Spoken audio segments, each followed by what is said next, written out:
Welcome, welcome. Happy Wednesday. You are tuning in to the WOW podcast, WOWW, Wendy's on Wellness Wednesday. This is a podcast we bring to you every single week now. As you see, this is episode number 6. So we're brand new at this, but we are in it for the long haul. We are so excited about all of the amazing comments we've been getting from you guys. And appreciate how much you all are tuning in and the recommendations you're giving us of topics, et cetera, et cetera. Yes, keep it up for sure. I am Dr. Wendy Sue Massey. I am a 2-decade ER and trauma nurse who is retired and went into all natural health. I'm now a board certified alternative medical practitioner. And this is my bestie in the whole world, my soul twin, Wendy. Who are you? Hi, guys. I'm Wendy Flournoy. I am wife, mother, Gigi, all the things, busy life, hypnotherapist, aspiring herbalist, and love all of the home remedies that are natural and clean, all of the God-given healing gifts that he's given us. Amen. And we are both Jesus girls. That's right. We talk about all the things, but he is in our heart and driving 100% of what we do. And so priorities. Absolutely. So Wendy, last week we ended, I'm pretty sure it was the last thing we talked about, with you having this awesome gift of turkey tail mushrooms. Yes, Tell us what you did with it. I first dried the turkey tail mushroom, and now I have a nice tincture going. Ooh. So they are plumping back up in the Ocean's vodka. Okay. So that is the best vodka organically that I've found. Mm-hmm.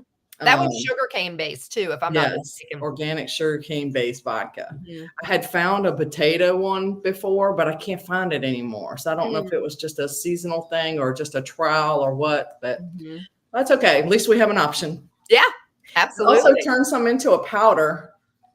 Let me see if I can get the glare off of that. Yeah. Wow. And it's kind of interesting because it feels like a sawdust. That's so wild. Because the turkey tail is so leathery, and I guess that's why. But I'm really excited to get that finished, the tincture. So we'll let that sit for 4 to 6 weeks before we strain it out and put it into some amber bottles. And my house smells really good this morning because I have my elderberry syrup going. Because I was supposed to do that last week and got sidetracked with life. Yes. My husband came up with a rash on his back, and I don't know if it was from the bone marrow biopsy test or if it was just random or whatever. But I found myself without AAA antibiotic ointment. And I always have the oil infusion going in my cabinet. So I had to stop and make some of that. That's amazing. So this is better than Neosporin. So what all goes into that? Into this one, and herbs are great like that because you can use what you have. Mm-hmm. And for this one, you could use any herb that's has antibiotic properties and soothing properties. So you could use chamomile, cleavers, thyme, oregano. I choose bergamot because I grow a lot of that for the bees, highly medicinal. And yarrow I grow it's great for any kind of women's issues. Comfrey I grow just because it amends the soil. And I started growing it when my youngest was in playing football all the time because it's great for sprains and strains and things like that. And calendula, which is one of my absolute favorites for anything skin related. Yeah, that's a great one. So I always have a mix of the bergamot and yarrow, comfrey, and calendula going just for this triple antibiotic ointment. And I can send out a recipe like we did with the fireside, or I can send out a simple recipe for this. Even calendula alone infused in an oil, which most of the time, most of us have extra virgin olive oil on hand, which is a great infuser oil. So you just let it sit in the oil for 4 to 6 weeks, and you strain it out and add some beeswax pretty much. And then you can choose whether you add essential oils to it.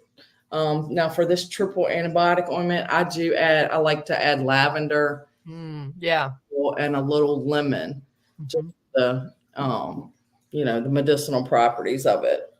So, bergamot, the bee balm, I don't know if you've ever seen it, but it kind of like flowers out like with all the petals. It's gorgeous. And it comes in pink, purple, and red. And I love the purple. Something about the purple I just love. So that's what I grow, is the purple. And fun fact, during the American Revolutionary War, they used to pull leaves off the bergamot and chew them as a mouthwash. Oh, interesting. It's antibacterial, antifungal, antiviral, antioxidant, anti-nausea, anti-inflammatory. You probably heard of Oswego tea. That's bergamot.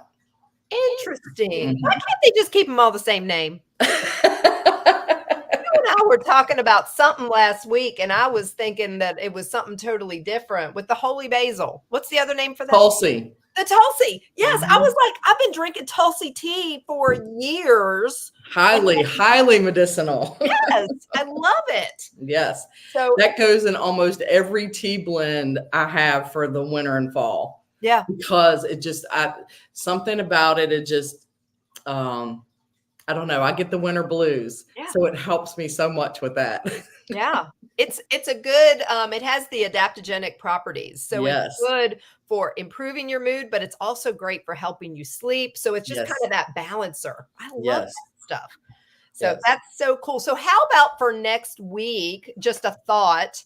I know we were going to mention this at the end of the show, but I know next week you wanted to talk about like tinctures, extracts, the best ways to infuse, the best, things to infuse in.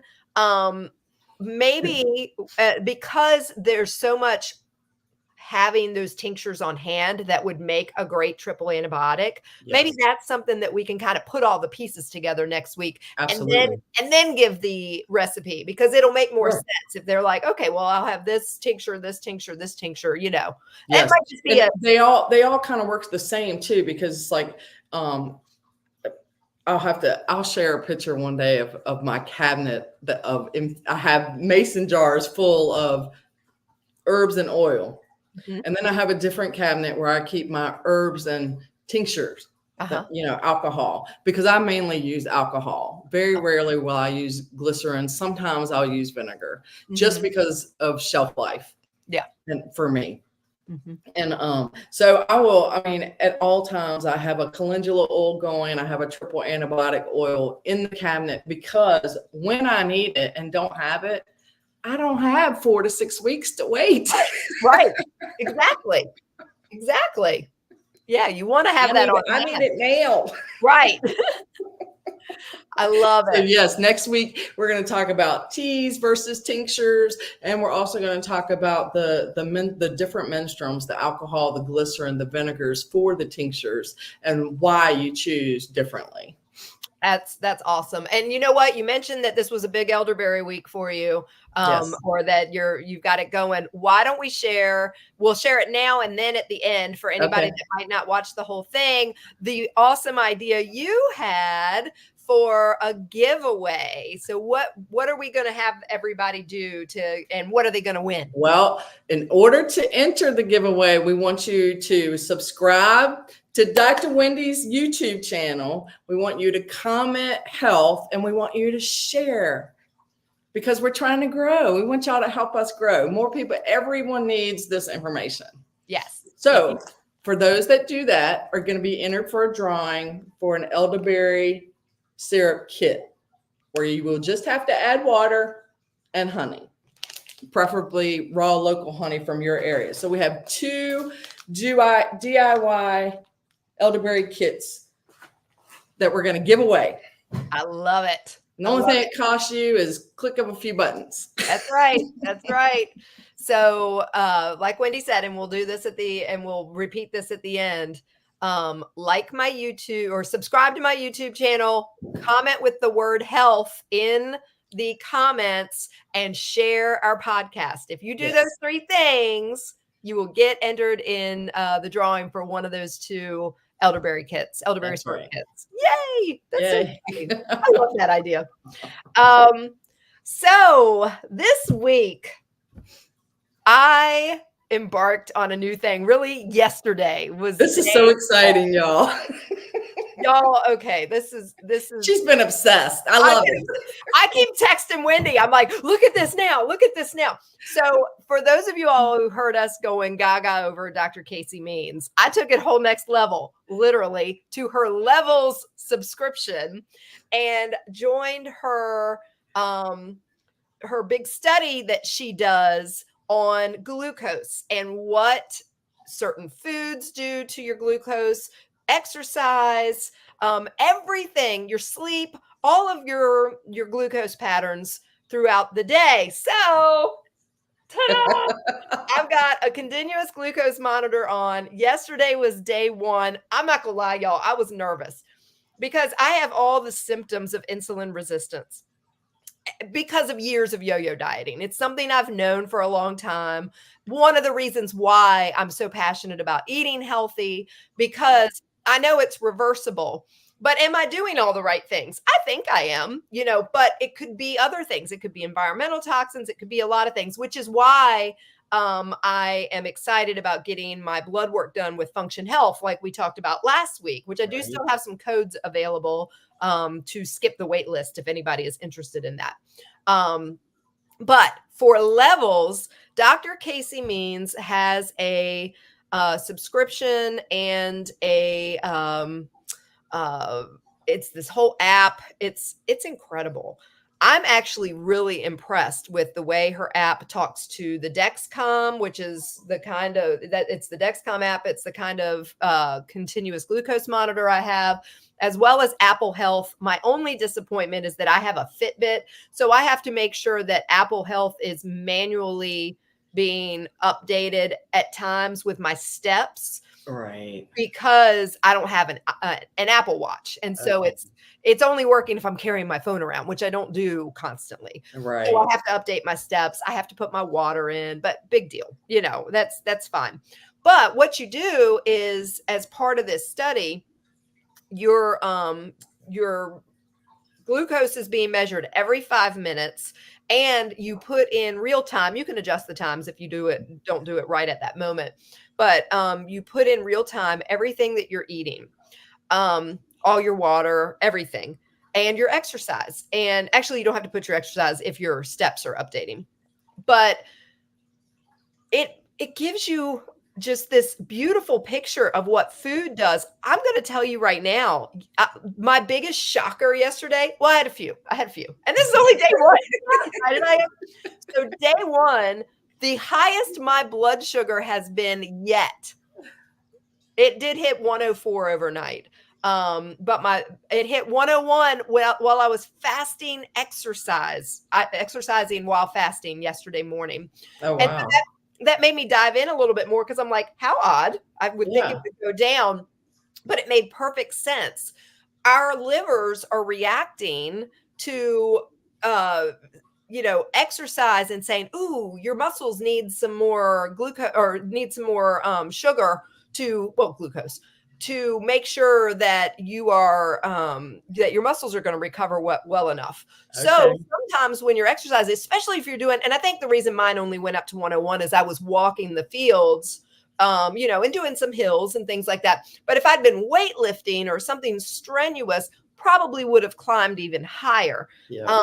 But I thought that was fascinating. That is fascinating. That my body was reacting like that. It's like you can see my liver said, nope, you need some more sugar. We got to make sure we're taking care of these muscles. Also, another really cool discovery, which, if I could have had everybody in my dissertation study on these things, it would have been mind-blowing. Right. Because one of the things that I couldn't monitor with anybody was their blood sugar, because I wasn't doing anything invasive. I was doing blood pressure. I was doing pulse. I was doing, more subjective data, things like that. or excuse me, objective data. But anyway, with this, when I had a smoothie, I included some higher sugar things, not tons. I did coconut water. I had a kiwi in there. Yep. All these things that, like, say, for example, the keto gurus are going to tell you, oh, you can't have kiwi. It's too high in sugar. Yes. Girl, my blood sugar, and I had berries, which are always, good for that. I had a very well-balanced smoothie, but I did keto. I just said the word keto. I did kiwi, berries, multiple berries. I think I did blueberries and strawberries. I did coconut water. I did kale. I added an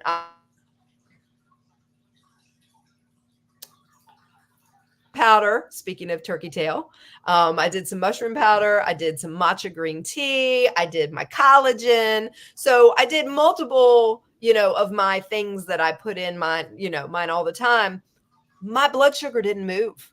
And part of that, I'm sure, is because I'm sipping on it over the course of an hour. Whereas when you sit down to eat food, especially Wendy Massey, shoveling, that's the one thing I'm working on right now, is about the mindful eating. So I don't eat this. Same. Always. It's really interesting. I don't remember if we talked about this on one of ours yet, but when you think about how you learned to eat as a child, and what effect it has on us in our 50s, even still, and my parents were awesome. They had, 5 o'clock dinner on the table. That's how it was every time we sat down, we ate, we had a nice family supper, but my daddy was in the Navy, and in the Queen's Navy in England, he would eat in like 3 minutes flat. And so I learned from watching him, and he was a vacuum cleaner. In my house, it was clean your plate. Yes, that too. I still work on that to this day, breaking that, because you don't have to clean your plate. Eat till you're full and stop. Yes.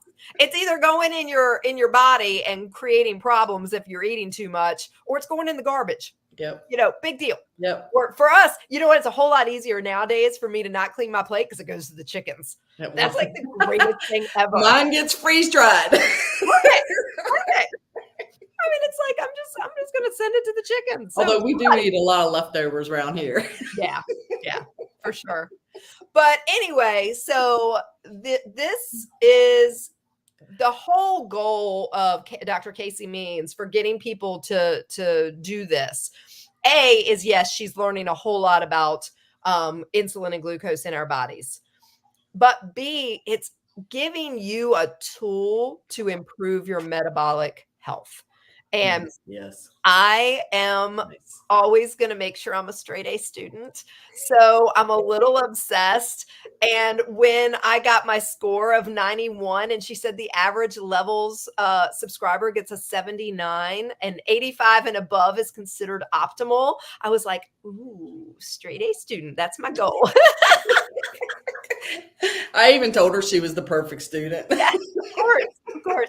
But, and you can choose what metrics you want to watch, or, they give you their recommendation, and I'm a little anal about, okay, cool story, bro. I'm glad this is what y'all want me to watch, but this is what I'm watching. So I'm watching my protein, my fiber, and my steps. Okay. So those are the 3 things I'm watching. She gives you like 8 different things you can choose from, but you can only choose 3, which was very hard for me because I'd love to have 8 rings. Right. Close. Right. So can you change that? You can. Okay. As a matter of fact, I started off my day yesterday morning with, instead of protein, because I generally know I'm eating a good amount of protein, but instead of protein, I did a goal of no more than 3 days with glucose spikes in the week. And I noticed how level I stayed, how even I stayed across the day. I mean, my whole day, my widest range was overnight when I sleep. And I'm going to dive into that a lot deeper. I think that is actually, Wendy, you asked me about that this morning. Yeah. The more I thought about it when I was walking today, probably a sign of some possible mild insulin resistance. Okay. Because that means my insulin level was too high at some point. So I'm really looking forward to getting my blood drawn and seeing what my fasting insulin level. Tell everybody what happened to your levels overnight. Yeah, well, other than the fact that it absolutely terrified me and Bill at 1:30 in the morning when I got an alarm because I dropped to a whopping 69, which to me in nurse world, I didn't see that as being that low. We usually are more concerned with under 60 in the ER. But anyway, or if you're symptomatic. So my phone screamed at us at 1:30. I realized I had alarms on, but not being a diabetic, I was like, I don't need any stinking alarms. So I cut those suckers off. If I took insulin or something like that, alarms make sense. My son has an alarm on his. He needs it because he's a type 1 diabetic, has to take insulin. So it's a great feature for people like him. That's right. I did not need it. So anyway, I cut it off and I'm glad I did because that was just when it dropped to 69. It actually dropped to 54 at the lowest overnight, which again, I'm not overly concerned about. If I get up to go to the bathroom in the night, I don't feel symptomatic. I don't feel like there's any problems with that. But as I was walking today, I was thinking about just how insulin works in our body. And I would be willing to bet that's a sign that I do have some insulin sensitivity. Okay. Which of course we want to reverse. So that's my goal of all this. Okay. So very excited to be part of this. Very happy to be doing this. I'm looking forward to seeing once I get my blood work, the difference that it makes. Yeah. I've kind of committed to myself. You only have to commit to 1 month at a time with her. She even has options.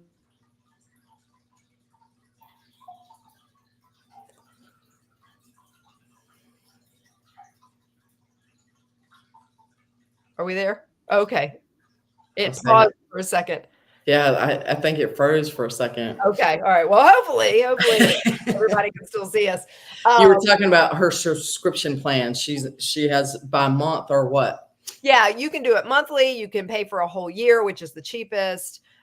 You can agree to just 1 10-day period every month, so that you only wear this for 10 days a month. I've kind of committed to myself that I really want to see how I do for 6 months. I might change my mind. I might go longer. I might go less. But I think it's going to really help me, especially in conjunction with these Function Health Labs. Yeah. And it's nice because I have the added bonus of knowing what to do to react to different things. I don't need to go to, another provider to tell me. That's what I do for a living. So if any of you all are interested and need somebody to help you make sense of the data you're getting, I'm your girl. That's right. But I'm very excited what a beautiful time in medicine, because we've been part of this world of where Western medicine is king. Functional doctors are coming up with all of these incredible tools that we can use that will, Western medicine. It's so exciting. It's so exciting. It is, because Western medicine is so reactive. The reason why it is so flawed is it is reactive. You have to have a problem before they react. And all they're doing is they're reacting to the symptoms. They aren't reacting to the root cause of what's causing, all of your problems. That's right.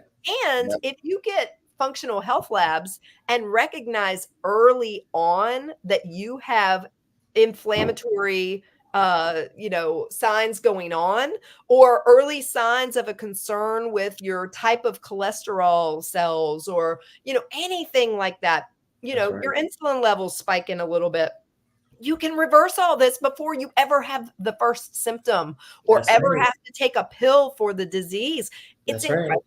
It's incredible. It's like a cold coming on. You can feel in your body that something's not right, and that something that's coming on, and that's when you start taking something to boost your immune system. Yeah. If you pay attention enough to your body, when it's not right. Exactly. Before anything severely happens. Right. And quite honestly, and I've been sharing this over and over, the reason for my detox, the reason for all this stuff, and actually we're going to talk about something else here in just a minute that's related to all this. Are aren't y'all excited? You get to go through this whole world with, all of Wendy's problems. And now why, this is how we learn. We go through things ourselves so we can teach other people. But I started recognizing around the time of my doctorate being completed back in the summer, like June, July, I just wasn't feeling like myself. Yeah. And I refused to say, well, when you're 50, things are going to happen. I refuse to say that. You know what? Not everything is old age. No, actually, most things aren't. They That's are right. proving more and more, especially through functional health, that there is no reason to think you can't live to be a healthy, maybe the last week or a couple of days of your life is ill, but 120 years old. That's right. Dr. Hyman even said in a podcast I was listening to him, he said that there's a reason to believe that we could even extend that to 150. Now, I will say, biblically, it's 120. So I'm shooting for that. I just want to be healthy. However, I'll say all the while being healthy. Yes, it's aging well. That's right.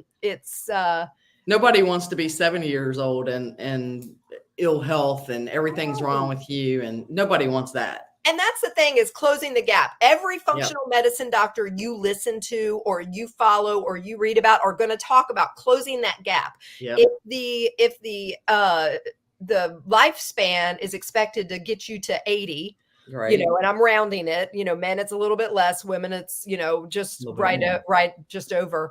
But if our lifespans are expecting to get us to 80, most people are starting down their disease paths by their 50s and 60 years old. Or earlier. Happen. Yeah, a lot. I know. It's so funny because I keep hearing doctors say, that, but really that's the ones living to 80. That's right. When we're seeing people in their disease life in their 30s, they're not making it. Right. They're not making it to 80. No. And so it's so important for us to understand why this is. So one of the things I wanted to talk about today is inflammation. So many people think that this is just a buzzword, and you're going to hear me talk about it all the time. The reason why is because it is the cause. It is. We get inflammation. A lot of people think of inflammation as, even stress causes inflammation. Yes. Oh, thank you. That's exactly where I was going with all that, because I noticed something wrong with me back in the summer when I was going through one of the most stressful periods of my life as I was finishing my dissertation and my PhD. Because of that, something has been off. Right. So I am doing all the things. That's why y'all see me, doing the function health labs, doing the levels testing, doing all this stuff, because I am going to get to the bottom of it, because I am not going to accept, I'm 50, I'm just going to start feeling poorly. No. And I don't feel bad. You feel off. I feel off. I can tell. And again, just like the point you made, when you are living a healthy lifestyle, when you are in tune with your body, when you are getting rid of the inflammation, you recognize when there's a problem. I mean, it's you can actually feel it when you get your system kind of cleared out and going good and feeling good. As soon as you start feeling off, you feel it. Yeah, you just do, and you know something, whether it's stress or you ate something you weren't supposed to, or you have a reaction to nightshades or something like that. You can definitely feel it. Yeah, absolutely. And so many people ask me, oh, well, does inflammation really matter? Because my genetics, but they'll say, my genetics say I'm going to end up with diabetes, high cholesterol, heart attack, all this. I'm like, no, the genes. That's just a lie they tell themselves. Yeah. The genes load the gun. But your environment pulls the trigger. That's right. And so, and the lifestyle that you're living pulls the trigger. Yep. Genes only, depending on what study you read, on average, genes only make up about 5% of the concern for your overall health. This is why a lot of times I talk about one of the reasons why I work so hard in what I eat and, focusing on my health, on prevention of Alzheimer's and prevention of cancer, because those are the two things that kill my family. Right. So if I stay on top of that, we don't have a lot of heart disease in our family. We do have diabetes, but I already know that the majority of our diabetes in our family, not my son. My son's was more autoimmune driven, but because his is type 1. But the majority of our family that has had diabetes, it's lifestyle. And I'm not, because I mean, look at most families out here. Yeah. Everybody is familiar or knows or has someone in their family that has diabetes. 100%. Everybody. Yeah. Yeah. And it's very interesting. I was following a study. It's called EPIC, if anybody ever wants to look it up. But it's, let me see here. I wrote down it was fascinating. So it's a study in Europe. And just by doing 4 things, which I'll tell you what these 4 things are, the 90% of all heart disease was eliminated. Nice. 93% of diabetes was eliminated. Nice. Or reduced the risk. Let me change that. Instead of eliminated, let me just say it reduced the risk of heart disease by 90%, Okay. diabetes by 93%, heart attacks by 81%, strokes by 50%, and all cancers by 36%. And that's huge. And this was a giant study in Europe. Okay. We only did 4 things. This is what they were getting everybody to do. Not smoke. That's a big old duh. Exercise 3.5 hours a week. Maintain a healthy weight. And eat a nutrient-rich diet. That's all they did. And those 4 things got that kind of results. And they followed them for a long time. So simple, right? There's no medication in the world that can do that. Basic, simple foundation. Exactly. No medication in the world can do that. Now, why did it only reduce? Because this is where my brain goes. Why did it only reduce strokes by 50%, cancers by 36%? Here's the thing. While we do everything we can in our power, in our lifestyle, I just gave you 4 things. There's also environmental toxins. There's the body lotions you're using that are causing problems. There are, toxins in your home, molds, all these things that cause a lot of these things, especially cancers. Yeah. So when, if you want to go whole next level, this study was only looking at those 4 things. If you want to go whole next level and increase your, or reduce your risk even more of the cancers, strokes, all of those things, you do more things like, make your own laundry detergent, make your own dishwashing detergent, make your own lotions and body butters. And it's so easy, and you can do it without all of the toxic stuff. Exactly. And do one thing at a time. Yes, one thing at a time. That is the biggest thing. The eating is easy. And that's what I teach. The primary, my foundation is the clean eating. That part's easy. So many people want to whine about, I don't want to give up such as that. This is the easiest thing in the world you can do, is eat the way I teach. However, I'm going to tell you what, too. Once you start clean eating and you get on a consistent basis with that, the stuff that you were eating really no longer tastes good. It doesn't. It doesn't. I can tell you early on, maybe even 5 years into this, I've been on this path for about 12 years now. About 5 years in, I would still occasionally, go have something. It's like, we've got this. Remember Key West, we went out for the hibachi. Yeah. And the sauce got you good. Oh my gosh, it about killed me. But to taste the chemicals in these foods that you used to love. I can remember being at the hospital working. This was probably about 7-8 years ago. And people love to bring us. Sorry, I appreciate. We always were. It was kind. Somebody would say, "Oh, you saved my mama. Here's a big old pile of donuts." It's like, okay, cool. We saved your mama, but you're killing us. But it was nice and came from a beautiful place. But still, that's it. We get that stuff every day. Well, somebody brought in a whole bunch of boxes of Twinkies, ho-ho, zingers, all these things. Well, Wendy Massey used to love her some Twinkies. And I decided I was going to have one. And this was probably 7, 8 years ago. It was the most disgusting thing that I ever tasted in my life because Isn't it amazing how you can taste Yes. the junk, the chemicals? You can literally taste the Taste it. chemicals. That happened to me with coffee. Yes. Oh my gosh. Coffee's huge with that. Yeah, I'm ruined. I am a true coffee snob. I cannot have non-organic coffee because I taste the chemicals. Yes. Yes. And I tell my clients that all the time. I'm like, look, this is one change you make that will blow your mind. And it doesn't cost that much more. I mean, No. organic coffee, it might be an extra $1 or $2 a bag, depending on the brand you get. Some of them can be super expensive. But man, what a difference it makes. Oh my gosh. If you have never done that, I was a Folgers or Maxwell House girl because it was cheap. Whatever's cheap, right? Yeah. I was 8 o'clock bean. Yeah, 8 o'clock, exactly. Whatever was cheap. And so I would,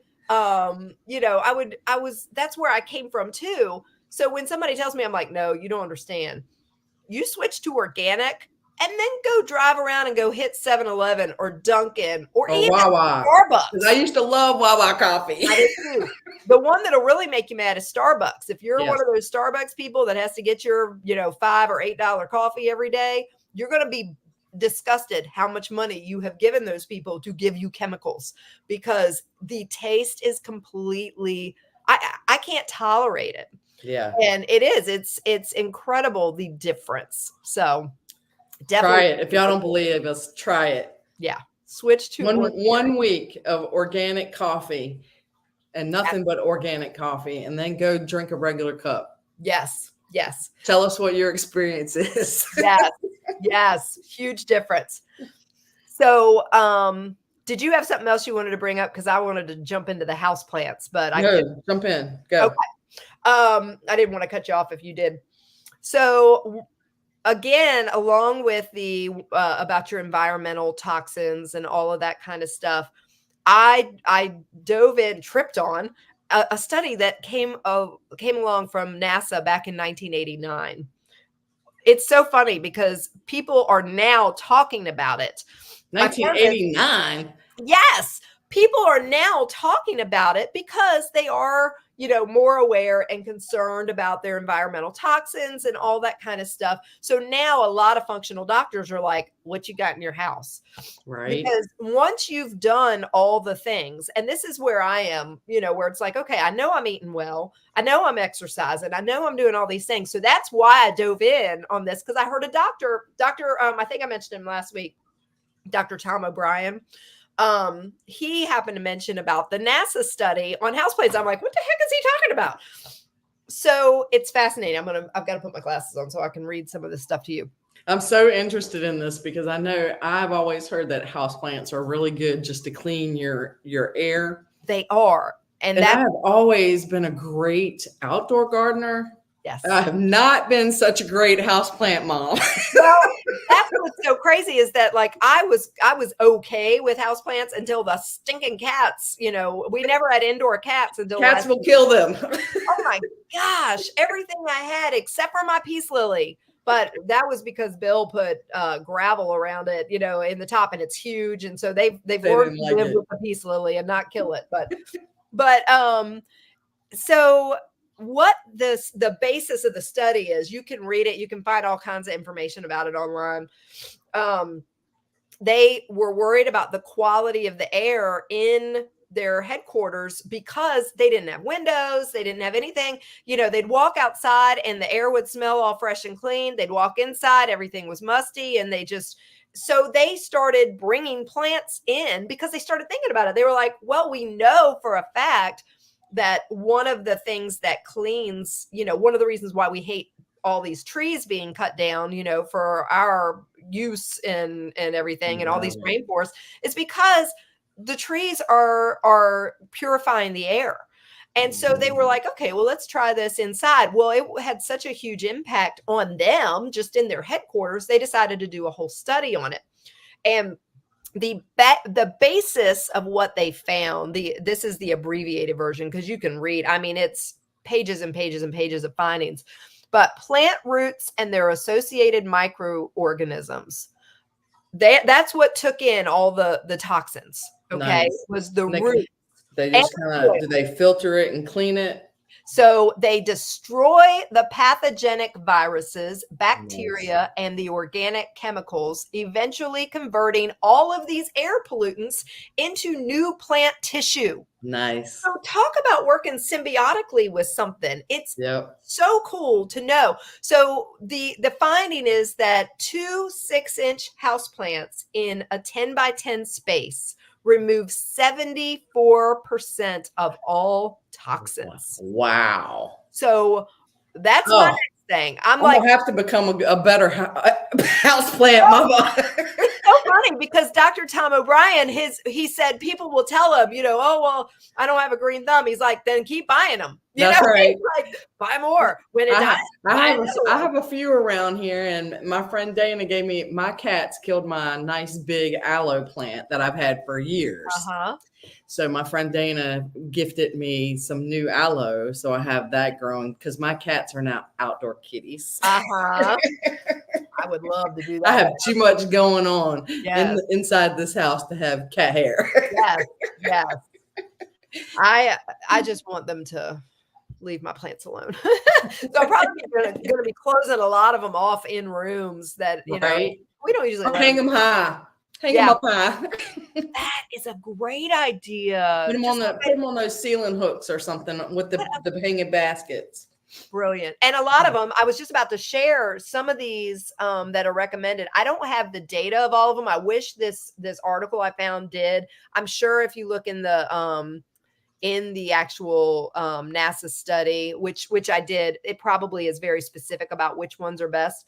But where can we find that study?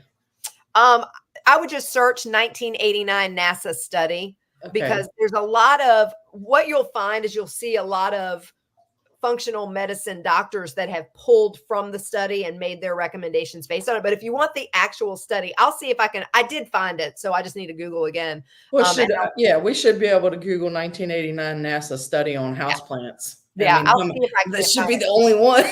Yeah. But you will get a lot of results from other people that are writing blogs on it.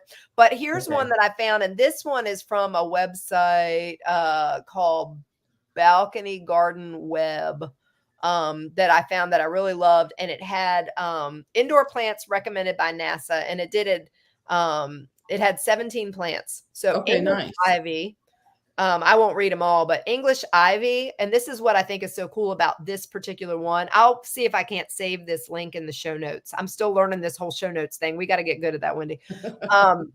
So English ivy. And that's why I got all excited when you just said that, because that's the perfect thing to hang. Yeah. From let it any kind of viney flower grow like that.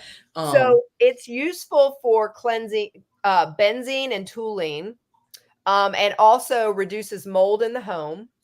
Spider plants, which are also good for that. I do have one of those. So that is also useful in removing carbon monoxide, formaldehyde, xylene, and toluene. The spider plant? Yep. Nice. Peace lily, which I do have in my house. I have 2 of those. They remove xylene, benzene, formaldehyde, ammonia, and toluene. Nice. The Chinese evergreen, I've got a certain length I want to go to because there's one that blew me away. So the Chinese evergreen, benzene and formaldehyde, it devours it, it says. Bamboo palm, that also filters. It's actually one of the top ones recommended by NASA for filtering benzene and trichloroethylene. The weeping fig, this one blew me away.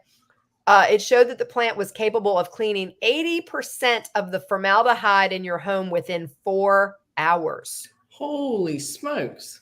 Isn't that incredible? And I've never had a weeping fig. Me either. That's going to be a new one I'm going to find.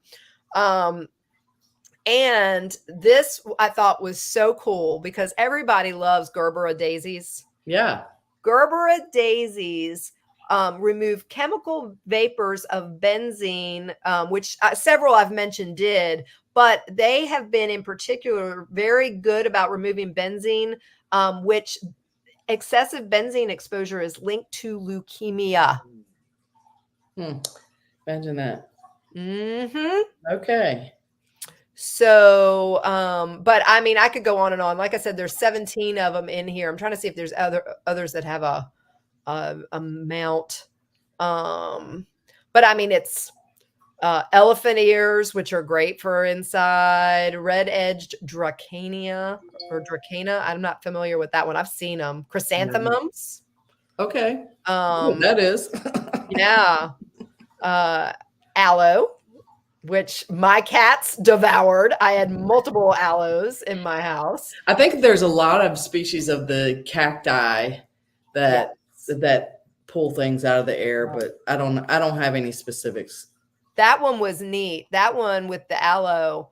The plant successfully removed 1,555 microorganisms of formaldehyde with a leaf area of 713 in a sealed experimental chamber.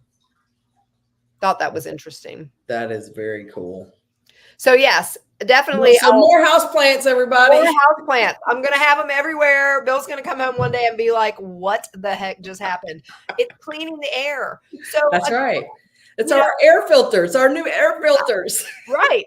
So like I said last week, that doctor I was talking about, Dr. Tom O'Brien, that said every time he signs a book, base hits win the game. One thing at a time. Yep. Don't get overwhelmed and feel like you have to do all these things. But how cool is it when you start realizing how much control we can gain over all of these things that we're faced with? No, we can't necessarily control our external forces, when you're going out about, and you will never hear me recommend stay at home with your mask on and all that. Sorry, not to get all, go there. You will never hear me recommend that. That is the worst thing that you can do, is to isolate away from all the people and to stay hidden in your house. Get out there around the environmental toxins. It's going to happen. But if you control what you can, which is the air in your home, the amount of mold in your home, the foods that you're eating, how much you're exercising, bring in aromatherapy options, get a diffuser and use diffusers for, we talked about that with essential oils with good quality, y'all. Yep. We'll save that for another day, but I will just tell you. Oh yeah, we could take a huge 4 or 5 podcasts to go over essential oils alone. Yes, quality is key. Yes, and most of your popular brands are not the ones you think they are. I will leave it there. I will not, go too deep. But I will tell you, my favorite brands are, I have several, but Plant Therapies organic line. You got to get organic. I like Plant Therapies. I do too. Plant Therapies organic line. Cliganic is another one that's really good. Essential 3 is good. Some of the smaller ones, they don't have as wide of a variety. That's why I love Plant Therapy, because they've got a huge variety. They pretty much have anything that you would need. Julia Rose Botanicals, that's a good one. But if you Mountain Rose Herbs is putting more and more essential oils out, and that Mountain Rose Herbs, in case you guys didn't know, is like my absolute favorite place to get herbs that I don't grow myself. They're like our Amazon. Yeah, because I mean they have it all, and they pride themselves on being organic and sustainable. Yeah, and I love that. I agree. Yeah, whatever you do when you start down the path of essential oils, it has to be organic, y'all. Yes. The last thing you need is to be diffusing in your home. You got to think about it. You're getting such a concentrated amount of the essence of that plant going in your lungs and all over your skin. You don't need that to be combined with chemicals that they've been raising somewhere, spraying all that stuff, because guaranteed you're going to get high concentrations of that in your system. You must have organic. Organic. And so many of the more popular brands that people sell individually, I again won't mention names, but I think anybody listening to this knows of two in particular. They are not organic. You've Nope. got to get organic. So anyway, I'll get off my soapbox on that. So, girl, what you got going on this week? I'm going to try and get us under an hour today. So that this week I'm going to be since I got sidetracked with making stuff for Rick. I don't know. Did I say at the beginning? I also had to make magnesium spray because his restless leg syndrome is acting up. I don't think he's getting enough magnesium. That always helps him and helps me too. When I go for long walks and my muscles are sore, or if I've been doing the catering for too long and my feet hurt, magnesium spray is the best thing for me. So I got sidetracked from making the elderberry and I'm doing that today. I got it on right now. My house smells good. But next week I am going to be focused on tea blends. Ooh. Because all of my summer stuff the Tulsi, the holy basil, I was able to harvest and preserve 4 gallons of that. Wow. So that's my favorite herb to put in teas for the winter season. So now I'm going to be working on the tea blends to put all that stuff together for the winter, to keep the winter blues at bay. And Rick and I drank a boatload of tea during this time of year. Yes, I've been definitely. I'm probably having 4 or 5 cups. I don't remember if I mentioned this last week. Did I mention about the green tea study I found? I think you mentioned it, but maybe didn't dive deep. I don't know. Yeah. Well, in case I didn't, deep. Yeah, in case I didn't, 4 cups a day eliminates or reduces 4 cups of green tea a day, and it can be any green tea, jasmine, matcha, can reduce your cardiovascular disease risk by 50%. Just nice. So again, small little things. Just add small little things. Because my favorite for cardiovascular is hibiscus. Yes, and I grow that, and I love the taste of it because it's like sweet and tangy, almost like a old school sweet tart. Yeah, you can even eat the leaves while it's growing. You can eat the leaves and get that sweet tart taste. I love that in a tea, that zing. Yeah. Oh yeah, that's awesome. That is awesome. And your magnesium spray, you gifted me one a couple of years ago. I did. And I still have it on my bedside and will use it. A little bit goes a long way, doesn't it? It does. It does. I love that stuff. So this week for me, I just want to share, I've got 2 openings I've got several different ways that I've got people signing up to work with me. And I just wanted to share what I've got going with that. Yes, please do. I currently have 2 openings that I've opened back up for one-on-one clients. I'm very slow to bring people in on that because I pour so much work into each person on a weekly basis. So I have to make sure that I'm at a reasonable level, especially with new clients. I've gotten a whole bunch of people started in the last month. So now I'm ready to add a couple more. But I only have 2. But what I'm doing is, for the cost of what it normally is to work with me for 4 months on this close one-on-one basis, I'm giving you 6 months of support. So what a deal. If you're interested in that, I do have that available. And just to share, if you think you're too far gone to get help, and of course I'll never mention names, but I have a lady I'm working with right now she's so incredible. She came to me because she wants to be able to get on the kidney transplant list. She's on dialysis. Her kidneys have failed, and she needs to get on the kidney transplant list, but was told by her doctors that she was not healthy enough to get on the kidney transplant list, which is incredible because, of course, she's not healthy because her kidneys don't work. Yeah. So, but I knew there were things we could do. So we've only been working together for 5 weeks, I think, 5-6 weeks. And already her most recent blood work came back this week. And her doctors said that if it wasn't for the fact that her BUN and creatinine levels were elevated, which they will be until she gets a new kidney, that she doesn't even look like she has any kind of kidney disease. Her blood Nice. work is perfect. And this is after 5 weeks Nice. really, of working with me. I'm telling y'all, that's not a Wendy thing. That's proof that is how amazing food heals. That's And right. that's what we've done. You know, I've worked with her on new foods to eat. So just you're not too far gone. You're not too far gone. Because people just don't know. No, they You have don't no know what idea. you don't know. They think that, you know, their doctors have all the answers. And I'm not saying doctors aren't smart, but doctors are not trained for what we are trained for. That's right. So it's incredible. So I've got that going on. I still have a bunch of openings for my group programs, which I always do. And I start those every Monday. I am in the process of revamping some of them. And in that, very excited to share that I'm doing an in-person fall seminar series. It's going to be right near us here in Westminster, Maryland. I was going to ask you about that because I was seeing it. We've talked about it. Plus, I've been seeing it in your emails and stuff. Yep.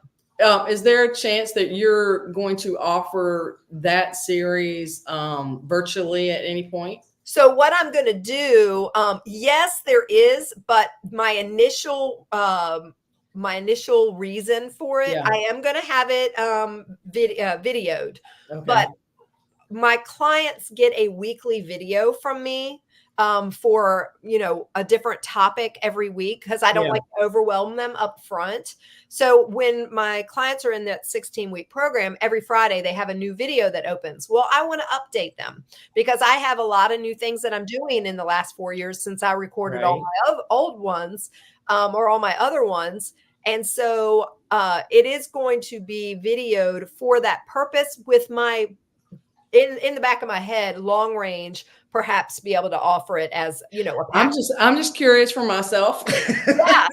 Because I'm not in Maryland and I am busy most weekends. Yes. But I have a lot of interest in seeing your series and absolutely learning from you. I'm always learning from you. Well, and for people who are close to us here, the really neat thing is if you have always wanted to join the 16-week program, or if you even are coming in from out of town for this, if you ever wanted to do the 16-week program, you're going to get all of the nuggets that I teach throughout the whole program in those weekends. One, and I know that we need to get wrapped up, but I just want to share the weekend of October 4th and 5th, I'm actually adding my piece that I haven't ever done before, which is spiritual healing from the Christian perspective. Nice. And I'm going to take you all through a whole weekend of that. And I'm going to be adding that in as an optional piece for my clients who want that that part of the healing and a lot of mindset work in that. Then October 25th and 26th is going to be the Journey to Optimal Health Part 1, and November 1st and 2nd is going to be the Journey to Optimal Health Part 2. If you are a past client, I'm offering a discount, significant discount. If you are interested in attending all three, I do have package deals. So if you have any interest in any of this, reach out to me because I'm very, very excited about being able to do this in person. Wonderful. No. Time always goes by fast. I know. It just escapes us. So thank you guys for tuning in. Love the feedback. Keep reaching out to us and telling us what you think. Don't forget to like Dr. Wendy's YouTube channel. Subscribe. Like, comment health, and subscribe to the channel and share. Yes, and you may be one of our 2 people that we're going to have a drawing next week for those 2 elderberry. For the elderberry DIY kits. Love it. All right, you guys have an amazing week. We love you, and tune in next week for the WOW podcast. Mwah.